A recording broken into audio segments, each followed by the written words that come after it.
Let's get a word on this and a few of the other stories as well. Sophia Worringer, Deputy Policy Editor at the Centre for Social Justice, is with us. Sophia, good afternoon to you. Good afternoon, Ian. And a Happy New Year. It didn't start off as a Happy New Year, of course, in the United States. New Year's celebrations became a nightmare. And as I mentioned, 15 dead, 35 injured, and doubtless both of those numbers will sadly increase.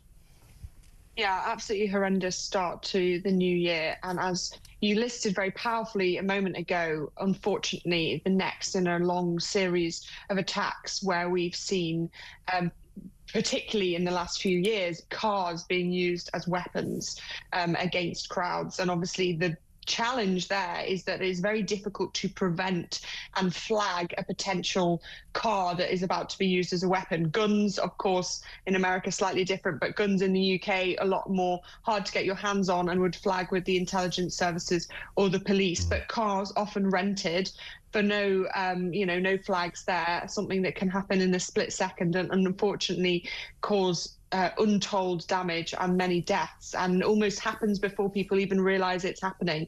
So very difficult in a crowded space for people to get out of the way, of course, following closely on from the attack in Germany in December as well. It's absolutely heartbreaking that this has been the beginning of the year. What is the... I don't even know what the starting point is. I was looking at, just before Christmas, there were a load of lads who jumped on motorbikes and drove around West London with some kind of Palestinian allegiance flag on the back of their bikes. Now, that doesn't make them terrorists, but I would certainly raise that as an issue of somebody of interest.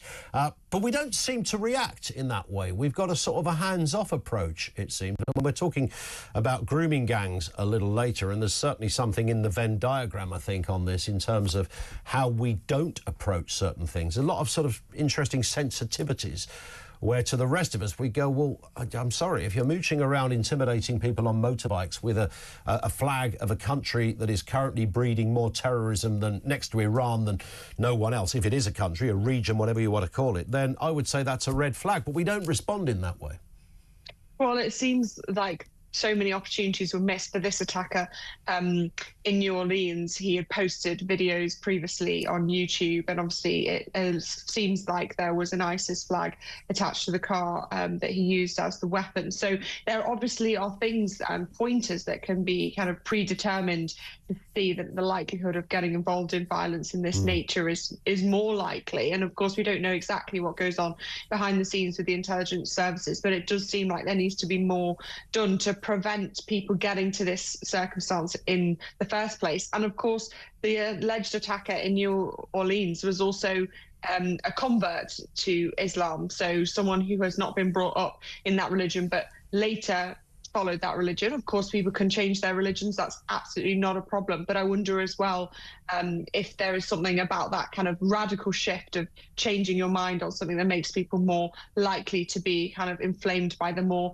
extreme elements of that religion. Of course, there are many peace-loving and peacekeeping Muslims across the world. So it's just about having the resource. Yeah, I mean, I get there's a balance, but I do sense, Sophia, that there is still a reluctance that, and I get it. We don't want riots on our street based on the mad behaviour of an individual or a few individuals. I understand that, but simultaneously, there is a very real feeling that our government don't fully have our backs on these things.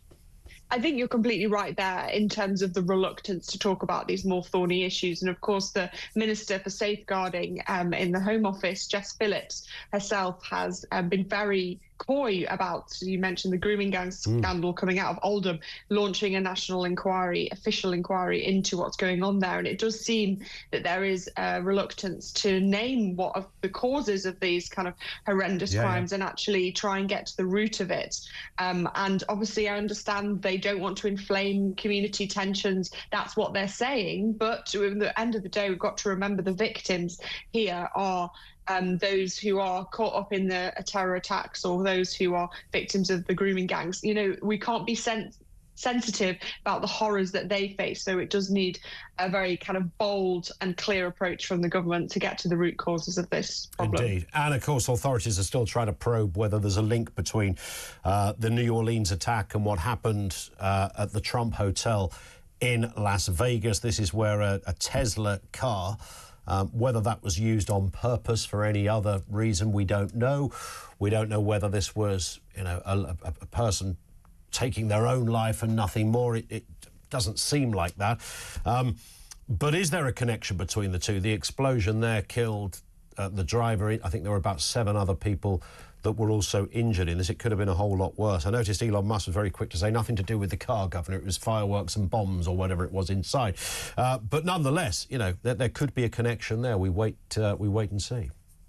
Yeah, it does seem like that's something that the FBI are investigating. It seems like the person who took out the cars, who rented the Tesla, they know the name of that person because of the Tesla rental company's records, and they're trying to identify whether that is indeed the same person who died in the car, the one casualty who was the driver.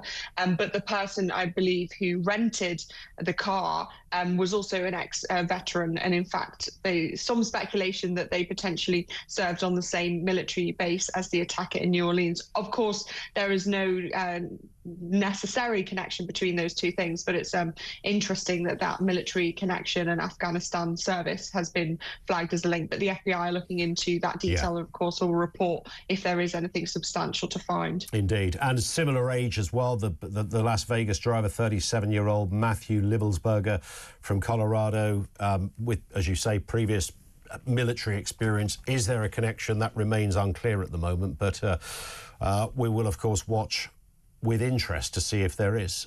Let's move to this story. A 17-year-old Muslim convert planned a terror attack on the Isle of Wight Music Festival in 2022, but lacked transport. What's the story here? I mean, what do we make? The teen had researched knives, stab vests, event security before abandoning the plot due to his inability to drive, arrested with a knife, farewell notes, previously planned to target his teacher over alleged Islamic insults as well. Despite his behaviour, he enjoys, you know, a fairly calm time on the inside.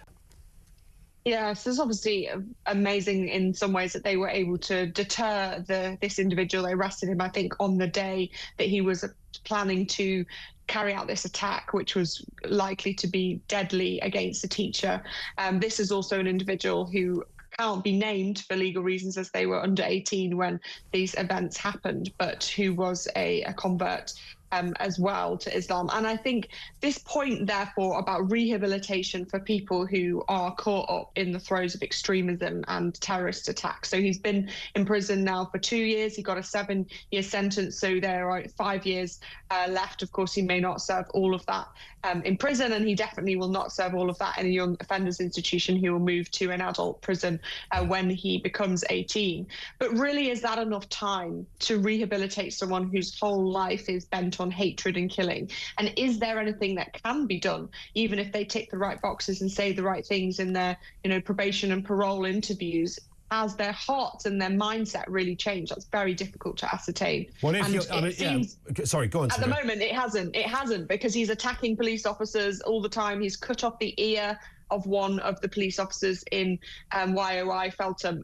You know, this is not the actions of somebody who is on the path to rehabilitation. Yeah, so it doesn't sound like it. But again, that gets into one of the questions we asked at the beginning: how do we put a stop to international terrorism? And I guess, you know, these are converts, so these are people that are often far worse in terms of their extremism. They've converted because they sense there's some failing, some vacuum in their own life, and you know, they've gone full pelt into this extremist ideology and taken it to levels that even, you know, other extremists wouldn't go. This fella is on the inside. You'd think if you're in solitary confinement, you wouldn't be able to get near anybody with a knife, but we live in strange times.